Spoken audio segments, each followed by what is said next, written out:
The confetti was still drifting through the air. Camera flashes lit up the room.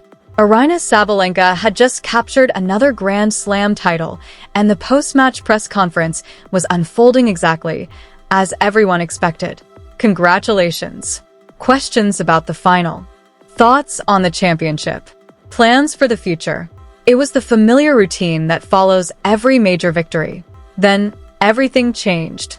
Instead of analyzing her serve or explaining how she handled the pressure in the deciding set, Sabalenka surprised everyone by bringing up a name no one expected: Alex Eala. The 21-year-old rising star from the Philippines wasn't a Grand Slam champion. She wasn't sitting at the top of the rankings. Yet in the middle of her own victory celebration, the world #1 chose to talk about her. And what she said caught the entire room off guard. "She's an incredible player," Sabalenka said, describing Eala as a rare talent. Then came the comment that nobody saw coming. She admitted she was thinking about asking Alex out to dinner because she wanted to get to know her better. For a brief moment, the room fell silent. It was the kind of silence that only happens when dozens of journalists are trying to figure out if they actually heard what they just heard. A dinner invitation from the reigning Grand Slam champion, directed at one of tennis' brightest young prospects from Quezon City. It wasn't just another compliment exchanged between professionals. It felt personal, sincere, and completely unexpected. Professional admiration and genuine curiosity suddenly shared the same sentence. Coming from Sabalenka, known for speaking her mind without filters, it was both surprising and authentic. Within hours, the tennis world was buzzing. Fans debated what the comment really meant. Headlines spread across social media. Analysts replayed the clip again and again, searching for context behind those unexpected words. But the deeper people looked, the more they realized this wasn't a random moment. It was the visible beginning of a connection that had been quietly developing for months. A relationship built on mutual respect, shared experiences, growing admiration, and an unmistakable bond between two players whose careers were at completely different stages, yet who seemed naturally drawn toward one another. To understand why Sabalenka said what she did, you have to go back to where the story really began. Throughout the season, Alex Eala had been steadily building a reputation that became impossible to ignore. Tournament after tournament, she kept proving that she belonged on the biggest stages. She became the first Filipino woman to break into the WTA Top 30, reaching a career-high ranking of number 29 in March 2026. Then came the breakthrough that truly announced her arrival. At the Miami Open, she stunned the tennis world by defeating IGA Swiatek on her way to the semifinals, a result few experts had predicted. She followed that performance with another milestone, reaching the third round of the US Open in her very first appearance in the tournament's main draw. Those aren't achievements that happen by luck. They happen because a player has something special. Everywhere Eala competed, she brought an incredible wave of support with her. Filipino fans packed the stands, transforming side courts into electric arenas filled with flags, cheers, and unmistakable energy.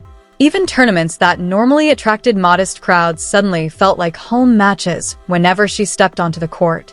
The atmosphere was impossible to ignore. And so was Alex herself. Sabalenka had been paying attention. As one of the sport's biggest stars, she closely follows emerging talent, and Eala kept giving everyone reasons to watch. Her game stood out immediately. Sharp timing, remarkable court awareness, precise shot-making. The kind of intelligence that forces experienced opponents to rethink their strategies. But it wasn't just the tennis that impressed Sabalenka. It was Alex's presence, her calmness under pressure, her maturity, the quiet confidence she carried every time she walked onto the court. She represented the Philippines with grace and humility, never trying to draw attention to herself, yet somehow becoming impossible to overlook. There was nothing manufactured about her personality. She wasn't performing humility. She simply lived it. For someone like Sabalenka, who has built her own reputation on honesty and authenticity, that kind of character stood out. She recognized something genuine, and that recognition slowly turned into admiration. The first real chapter of their story began long before that unforgettable Grand Slam press conference.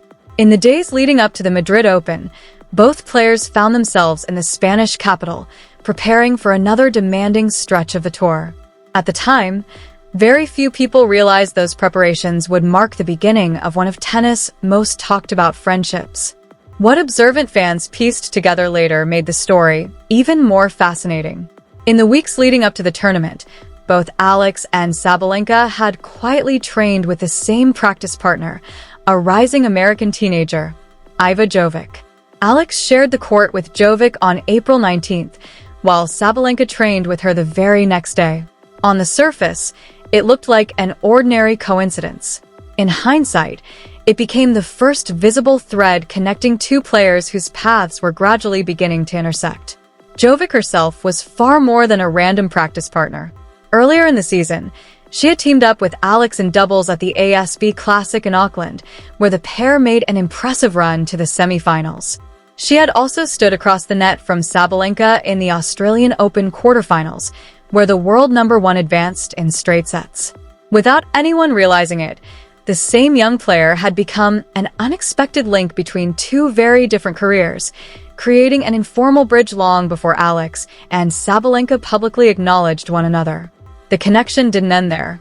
Before the Miami Open, Alex was asked a simple question during an interview. Asterisk, if you could borrow one shot from any player on tour, what would it be? Asterisk, her answer came instantly. Sabalenka's serve. Asterisk, asterisk, there was no hesitation. No carefully crafted response. No diplomatic compliment. Professional athletes are masters at giving safe answers during interviews. This wasn't one of them. It was specific, immediate, and remarkably revealing. Sabalenka's serve is one of the greatest weapons in women's tennis. She consistently ranks among the tour leaders in service game win percentage, break points saved, aces, and overall points won behind her first serve. For a player like Alex, whose game is built on anticipation, court intelligence, precision, and timing rather than overwhelming power, that answer revealed exactly what she admired. She wasn't simply watching Sabalenka dominate rallies. She was recognizing the foundation of that dominance. Alex understood that an elite serve changes everything. It allows a player to control points before rallies even begin, to dictate matches, and to relieve pressure throughout an entire tournament. It was the kind of answer only someone who truly studies the game would give. And chances are Sabalenka noticed. Players at that level pay attention to what their peers say about them. Genuine compliments stand out because they're so much rarer than rehearsed ones. That single quote quietly added another layer to a relationship already developing through shared practice courts and growing mutual respect. Then came Rome. A seemingly ordinary social media exchange revealed something statistics never could. After Iva Jovic posted photos from her time in the Italian capital, both Alex and Sabalenka left comments beneath the post. Alex warmly called Jovic a gorgeous girl, a comment that felt sincere rather than performative. Jovic responded with equal affection. Sabalenka's reply was shorter, complimenting Jovic's beautiful eyes, but carried the same playful warmth. It wasn't what they said that stood out. It was how naturally they said it. Both women interacted in exactly the same way, casual, genuine, and completely free of the polished public personas athletes often feel pressured to maintain online. Looking back, that small exchange mattered far more than most people realized. It suggested that whatever connection was forming between Alex and Sabalenka wasn't a carefully managed public narrative or a convenient media storyline. It was simply two people with remarkably compatible personalities discovering each other in the shared world of professional tennis. The strongest evidence, however, came later. When Alex became the target of criticism from certain corners of the tennis world, Sabalenka didn't remain silent. She defended her. Publicly. She described Alex as a strong, independent woman and made it clear that those attacking her should reconsider their own words. That went well beyond professional courtesy. Those weren't the comments of someone politely acknowledging a fellow competitor. They were the words of someone who had formed a genuine opinion about another person's character and wasn't afraid to say so. For Alex, still only 21 years old and carrying the hopes of an entire nation every time she stepped onto the court, that support carried enormous weight. When the world number one publicly speaks on your behalf, people listen. Respect that might otherwise take years to earn can arrive almost overnight. Which brings us to the US Open. When Sabalenka stood before the cameras with confetti still falling around her and spoke about Alex, calling her incredibly beautiful, inviting her to dinner, and saying she genuinely wanted to know her better, it seemed to surprise almost everyone watching. But in reality, it hadn't come out of nowhere. It was simply the first public chapter of a story that had already been unfolding quietly for months. Most people just hadn't been paying close enough attention to notice. The reaction was immediate. Social media exploded with speculation. Some viewed Sabalenka's comments as the perfect example of a champion embracing one of the sport's brightest young stars. Others focused on the unusually personal language she used, her compliments about Alex's beauty, her obvious admiration, and her sincere desire to spend time together away from the pressures of competition. Whatever interpretation people preferred, one thing was undeniable. This wasn't a typical post-match press conference. Athletes at Sabalenka's level operate inside one of the most carefully controlled media environments in sports. Every sentence is recorded. Every word is analyzed. Every quote is shared around the world within minutes. Nothing is accidental, which is precisely why her comments carried so much weight. She chose those words deliberately. She wanted people to hear them. And, perhaps most importantly, she wanted Alex to hear them. The question everyone kept asking afterward was surprisingly simple. What exactly was this? Was it the beginning of a mentorship, with the world's best player choosing to invest her time in one of the sport's brightest young talents? Was it the start of a genuine friendship between two competitors who, through shared experiences and mutual respect, had simply discovered they enjoyed each other's company? Or was it something that didn't fit neatly into any label at all? Perhaps that's the most honest answer. The most memorable relationships in sports rarely fit inside convenient definitions. What was unmistakably clear was this: Sabalenka saw something in Alex that drew her closer, and every sign suggested the feeling was mutual. That alone made their growing connection one of the most intriguing stories in women's tennis. What made it even more compelling was that each player gained something different from the relationship. For Alex, the public endorsement of the world number one carried a value no ranking points could ever match. When the best player in the world openly praises you, the entire tennis ecosystem pays attention. Other players notice. Tournament directors notice. Sponsors notice. Fans notice. It subtly changes the way people perceive you before you ever step onto the court. The kind of credibility that usually takes years to build can arrive almost overnight when it's validated by someone at the very top. Yet the greatest value wasn't professional. It was personal. There's a unique kind of encouragement that comes from being recognized by someone who has already traveled the road you're still trying to navigate. Sabalenka had experienced the pressure, the expectations, the setbacks, and ultimately the triumph of reaching the summit of women's tennis. When she spoke so openly about Alex, she wasn't merely complimenting a talented opponent. She was acknowledging a future she believed she could already see. Sometimes belief from someone who's already achieved everything carries more weight than belief in yourself. For Sabalenka, however, the value of the connection was entirely different, but no less meaningful. Life at the top of professional sport can be surprisingly isolating.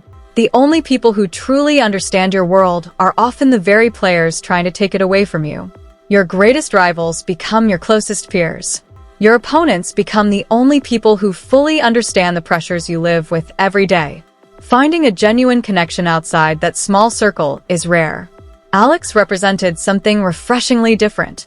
She came from a different tennis culture, a different journey, a different perspective. Her rise had been built on intelligence, anticipation, precision, and relentless composure rather than overwhelming power. That alone offered Sabalenka a window into a style of tennis and a way of thinking that stood apart from the players she faced every week. There was even a practical dimension to it. As Alex climbed the rankings, she was becoming exactly the kind of opponent champions must learn to solve. A left-hander with exceptional court awareness, early ball striking, creative angles, and remarkable tactical discipline presents a very specific challenge. Understanding that player beyond the baseline, learning how she thinks, what motivates her, how she approaches competition, is valuable in ways statistics can never fully capture. Every conversation offers insight. Every shared meal reveals personality. Every friendship teaches something that hours of match footage cannot. But while analysts debated the strategic implications, fans were captivated by something much simpler: the human story. A reigning world number one.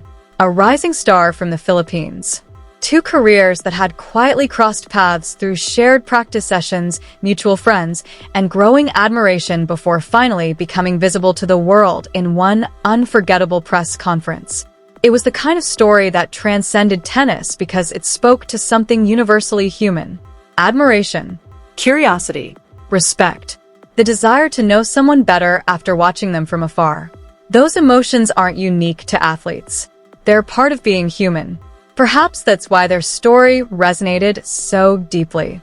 Millions of people had been following both women for entirely different reasons. Then, almost unexpectedly, those two storylines merged. And suddenly, everyone wanted to know where the relationship might lead. In many ways, whether the famous dinner ever happened became almost irrelevant. The invitation itself was the story. Not because it was extended, but because of how it was extended. Publicly, warmly, without the careful distance elite athletes almost always maintain when speaking about one another. Inside one of the most heavily scrutinized media environments in all of sports, Sabalenka deliberately set aside the usual script. She chose authenticity over caution. She spoke with genuine admiration. And she did it knowing every camera was recording, every journalist was listening, and every word would circle the globe within minutes. Moments like that don't happen by accident. They happen because someone decides that honesty is worth the attention it will inevitably attract. Alex had earned that moment. Not only because her tennis had become impossible to ignore, although it certainly had, but because of the way she carried herself throughout the entire 2026 season. Her composure, her humility, her professionalism, her quiet confidence. Those qualities had impressed the tennis world. But somewhere along the way, they had also earned the admiration of the one player whose opinion carried more weight than anyone else's. And sometimes, that's the greatest compliment a rising star can receive.